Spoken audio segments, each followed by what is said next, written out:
आप देख रहे हैं डार्क राजकुमार के साथ। तो चलिए बढ़ते हैं आज की कहानी की ओर। नमस्कार दोस्तों, मेरा नाम रोहन है और मैं उत्तराखंड के एक छोटे से गांव चंडोली का निवासी हूं।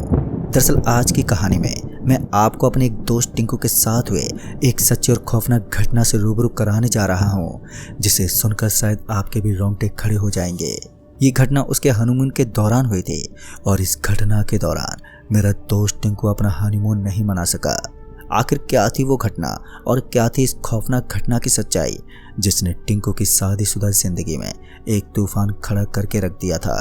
तो आइए जानते हैं इसे और भी करीब से। दोस्तों, ये उन दिनों की बात है जब मेरे दोस्त टिंकू की नई नई शादी हुई थी। शादी के दिन के बाद ही टिंकू और उसकी पत्नी हनीमून मनाने के लिए शिमला जाने के लिए निकल गए। टिंकू की पत्नी शिमला जाने के लिए बहुत ही एक्साइटेड थी। टिंकू कार को ड्राइव करते हुए शिमला की ओर बढ़ ही जा रहा था कि तभी टिंकू की पत्नी आरती ने कहा, मेरा शिमला जाने का सपना पूरा हो रहा है और मैंने कई बार शिमला जाने की कोशिश भी की, पर कभी शिमला घूम ही नहीं पाए। जिस पर टिंकू ने कहा कि आज ही तुम्हारा वर्षों का सपना पूरा हो जाएगा और कुछ ही घंटों में हम दोनों शिमला भी पहुंच जाएंगे। टिंकू ने होटल डाल झील में रहने के लिए रूम बुक किया था, जो कि शिमला का एक मशहूर होटल था, जिसे देखकर आरती बहुत ही ज़्यादा खुश हो गई थी। फिर वो दोनों उस होटल के अंदर गए। इतना लंबा सफ़र तय करने के बाद वो दोनों कुछ देर आराम करने लगे। फिर आराम करने के बाद वो दोनों शिमला की हसीन वादियों का लुत्फ़ उठाने के लिए निकल गए। वो दोनों वहाँ पर घूम ही रहे थे कि तभी अचानक से आरती वहीं पर गिर पड़ी। उसे देखकर टिंकू बहुत ही ज़्यादा घबरा गया था और अभी वहाँ पर कोई था भी नहीं। उन दोनों के अलावा फिर टिंकू ने आरती के ऊपर पानी की छींटें मारी तो आरती को होश आया। तो टिंकू वहीं के पास के डॉक्टर के पास गया, जिस पर डॉक्टर ने आरती को देखकर बताया कि कुछ नहीं था, बस ऐसे छोटा सा चक्कर आ गया था इन्हें। फिर टिंकू आरती को वहाँ से लेकर उस होटल पर लेकर आ गया और आरती को दवा खिलाकर उसे आराम करने को कहा।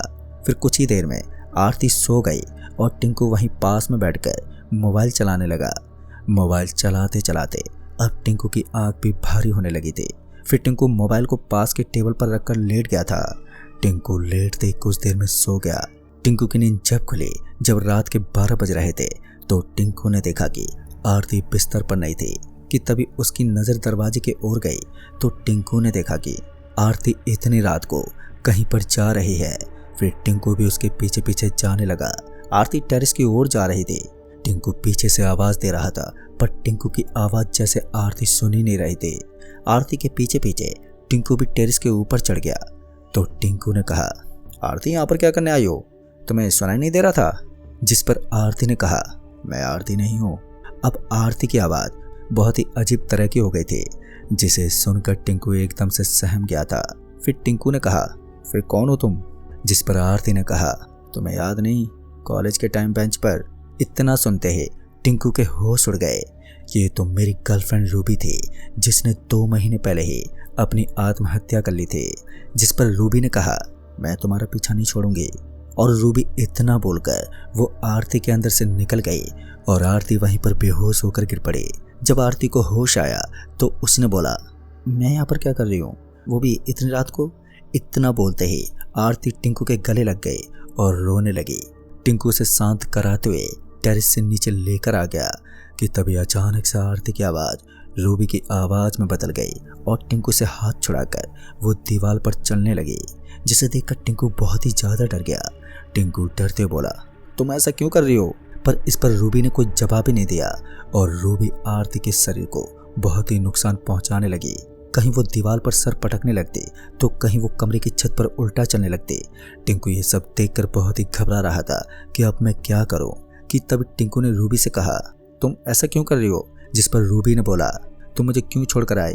मैं तुम्हें बोल रही थी कि मैं तुमसे बहुत प्यार करती हूँ, पर तुम सुन ही नहीं रहे थे, तो फिर मैं अब क्यों सुनूं? और इसका तो मरना निश्चित है। मैं तुम्हें छोड़कर कहीं नहीं जाऊंगी, ना किसी को तुम्हारे साथ रहने दूंगी और ना ही तुम्हें किसी के साथ रहने दूंगी। अब टिंकू को समझ में नहीं आ रहा था कि वो करे तो करे क्या। कि तभी रूबी ने अपना हाथ काट लिया और खूब जोर जोर से वो हंसने लगी। रूबी की हंसी बहुत ही अजीब तरह की लग रही थी। फिर टिंकू ने रूबी से कहा, ऐसा मत करो, जो भी करना है मेरे साथ करो, पर आरती को छोड़ दो।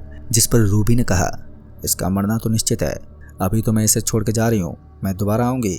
और इतना बोलकर रूबी आरती के अंदर से बाहर निकल गई और आरती वहीं पर नीचे गिर पड़ी तो टिंकू उसके पास गया और उसके हाथ को पकड़ लिया जिससे खून निकल रहा था और उसे ले जाकर लिटा दिया। अब टिंकू सुबह होने का वेट करने लगा और सुबह होने पर टिंकू अपनी पत्नी आरती को उठाते बोला, घर से फोन आया था, पापा की तबीयत बहुत ज़्यादा खराब है जिस वजह से हम दोनों को घर पर जाना होगा। अभी टिंकू बोल ही रहा था कि तभी आरती का हाथ दर्द करता हुआ महसूस हुआ तो आरती ने देखा कि उसके हाथ पर पट्टी बंधी हुई थी, जिसे देखकर आरती ने बोला, क्या हुआ था मेरे साथ जो मेरे हाथ में पट्टी बंधी है। इस पर टिंकू ने बोला, वो क्या है कि तुम कल रात को पानी लेने जा रही थी तो तुम्हारा पैर फिसल गया था और तुम वहीं पर गिर गई थी, इस वजह से तुम्हें ये चोट लग गई। जिस पर आरती ने बोला, मुझे क्यों याद नहीं आ रहा है कि मेरे साथ ऐसा कुछ हुआ था। आरती अभी इतना बोल ही रही थी कि तभी टिंकू ने बोला, घर चलने के लिए जल्दी से पैकिंग कर लो। पर आरती उसकी बात को सोच सोच कर परेशान थी कि मुझे क्यों कुछ भी याद नहीं आ रहा है। वो अभी यही सोच रही थी कि तभी रूबी उसके अंदर समा गई और वो अजीब तरह की आवाज़ें निकालने लगी और अब आरती का चेहरा बहुत ही भयानक दिखने लगा, जिसे देखकर टिंकू बहुत ही ज़्यादा घबरा गया। टिंकू ने कहा, ऐसा क्यों कर रही हो, छोड़ दो उसे। तभी रूबी ने बोला, मैं इसे छोड़ दूंगी पर तुम मेरे साथ रहोगे। जिस पर टिंकू ने बोला, ठीक है मैं तुम्हारे साथ रहूंगा पर आरती को छोड़ दो। और इतना बोलते ही रूबी अपनी असली शक्ल में आ गई और टिंकू के गले लग गई और उसने कहा कि अमावस की रात हम दोनों के मिलन की रात होगी। लिहाजा रूबी बहुत ही ज़्यादा खुश हो गई कि उसका प्यार अब उसके साथ रहेगा। तभी रूबी ने कहा, आरती को मरना ही होगा। जिस पर टिंकू ने कहा कि नहीं, उससे कुछ मत करो, उसे छोड़ दो, मैं तुम्हारे साथ हूँ। इस पर रूबी ने बोला, मैं 2 दिन बाद तुम्हारे पास ही रहूंगी, हमेशा हमेशा के लिए। इतना बोलकर रूबी आरती के शरीर से निकल गए तो आरती ने कहा, घर पर जाना है कि नहीं जाना, और तुम इतने घबराए हुए क्यों हो। जिस पर टिंकू ने कहा कि कहाँ मैं घबराया हुआ हूँ। टिंकू सोच में पड़ गया कि अगर मैं आरती को ये सब बता दूंगा तो आरती बहुत ही ज़्यादा डर जाएगी। लिहाजा इसी वजह से टिंकू ने आरती को कुछ भी नहीं बताया और शिमला से निकलकर घर की ओर वो आने लगे। घर पहुंचने के बाद मम्मी पापा उन दोनों को देखकर हैरान हो गए कि तभी आरती ने बोला, पापा अब तबीयत कैसी है। जिस पर पापा ने कहा, मैं तो ठीक हूँ, और तुम दोनों इतनी जल्दी कैसे आ गए। पापा ने इतना बोला ही था कि तभी पापा को बुलाकर टिंकू ने उन्हें सारी बात बताई। टिंकू की बात सुनकर वो भी घबरा गए। जिस पर उन्होंने कहा कि मेरे पहचान के दोस्त हैं जो बहुत ही बड़े तांत्रिक हैं, वो तुम्हारी मदद कर सकते हैं। जिस पर टिंकू ने कहा कि पर वो रहते कहाँ हैं। तो इस पर टिंकू के पापा ने बोला कि यहीं पास के गांव में रहते हैं। फिर टिंकू और टिंकू की पत्नी आरती और टिंकू के पापा उस बाबा के पास गए तो उस बाबा ने कहा कि क्या हुआ जो तुम्हें यहाँ पर आना हुआ। लिहाजा टिंकू के पिता ने बाबा को सारी बात बताई तो इस बाबा ने अपने तंत्र विद्या से बाबा ने 2 ताबीज़ बना कर दिए और उस बाबा ने कहा कि एक बात ध्यान रहे, इस ताबीज़ को अमावस तक मत निकालना। उसके बाद मैं अमावस की रात को उस आत्मा को हमेशा हमेशा के लिए मुक्त कर दूंगा, पर उससे पहले ये ताबीज़ नहीं निकलनी चाहिए, नहीं तो वो आत्मा तुम्हारे साथ कुछ भी कर सकती है। पर अब आरती को कुछ भी समझ में नहीं आ रहा था कि कौन सी आत्मा की बात कर रहे हैं और हम दोनों को किस आत्मा से खतरा है। जिस पर बाबा ने कहा कि 2 दिन तक ये ताबीज़ बंधा रहना चाहिए, बस उसके बाद मैं सबको संभाल लूँगा। फिर वो सभी लौटकर घर की ओर जाने लगे। वो सभी घर पर जा ही रहे थे कि तभी आरती ने बोला, पापा किससे हमें खतरा है। इस पर टिंकू ने बोला कि किसी से नहीं। पर आरती जिद करने लगी तो टिंकू ने उसे सारी बात बताई तो आरती ये बात सुनकर सहम गई और वो बहुत ही ज़्यादा डर गई। जिस पर टिंकू ने कहा कि डरो मत, कुछ नहीं होगा, सब कुछ ठीक हो जाएगा। अब वो सभी लौटकर घर आ गए और धीरे धीरे दिन बीतता गया और दोपहर से शाम हो गई। आरती जब किचन में खाना बना रही थी कि तभी आरती का ताबीज़ हाथ से निकलकर नीचे गिर पड़ा और आरती को कुछ पता ही नहीं चला। फिर जब सभी खाना खाकर लेट गए तो आरती टिंकू के पास आ गई और बेड पर बैठ गई तो उसने टिंकू से कहा, कैसे हो तुम। जिससे सुनकर टिंकू एकदम से हैरान हो गया और सोच में पड़ गया कि ये तो रूबी लग रही है। और फिर जैसे ही आरती ने पलटकर टिंकू की तरफ देखा तो उसकी आंखें एकदम से लाल हो गई और वो बहुत ही गुस्से से टिंकू को घूरने लगी और अजीब अजीब तरह की आवाज़ें निकालने लगी। वो आवाज़ बहुत ही भयानक थी। फिर टिंकू ने उसके हाथ की तरफ देखा तो बाबा की दी हुई वो ताबीज़ हाथों पर नहीं था, जिसे देखकर टिंकू और भी ज़्यादा डर गया। अब टिंकू को कुछ भी समझ में नहीं आ रहा था कि वो करे तो करे क्या। पर जैसे ही रूबी टिंकू को मारने की कोशिश करने लगी तो रूबी उसे छू तक नहीं पाई। टिंकू को छूते ही रूबी को बहुत ही ज़ोर से शौक लगता। जिस पर रूबी ने बोला, मुझे फिर से धोखा दे रहे हो तुम। अब तो तुम दोनों का मन अनिश्चित है। इतना बोलकर वो घर के बाहर की तरफ जाने लगी और उसके पीछे पीछे टिंकू भी जाने लगा। तभी टिंकू के पापा ने कहा, इतनी रात को कहाँ पर जा रहे हो? फिर टिंकू ने अपने पापा को बताया कि वो आरती के अंदर फिर से रूबी की आत्मा आ गई है, अब वो उसे मारने के लिए लेकर जा रही है।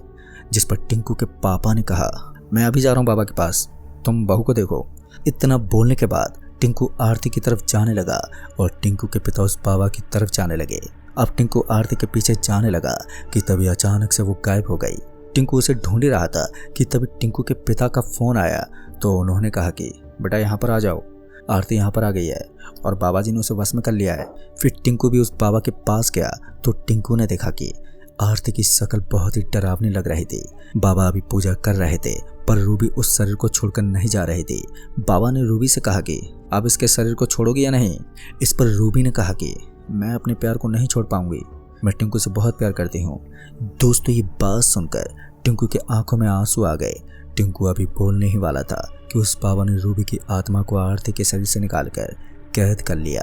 जिस पर बाबा ने कहा कि अब यह आत्मा तुम्हें कभी भी परेशान नहीं करेगी, अब मैं इस आत्मा को मुक्ति दिला दूंगा। फिर टिंकू आरती को लेकर अपने घर पर चला आया और इस बात का टिंकू को हमेशा अफसोस रहा कि कभी टिंकू रूबी को समझ ही नहीं पाया और उसकी वजह से रूबी की हत्या हो गई जो उसे बेहद ही प्यार करती थी। तो दोस्तों इस कहानी में बस इतना ही। कहानी आपको पसंद आई हो तो वीडियो को लाइक शेयर जरूर कर दें और साथ ही हमें नीचे कमेंट बॉक्स में ज़रूर बताएं। तो मैं आपका दोस्त राजकुमार जल्द ही मिलूंगा ऐसी एक और नई कहानी के साथ। तब तक के लिए बाय एंड टेक केयर।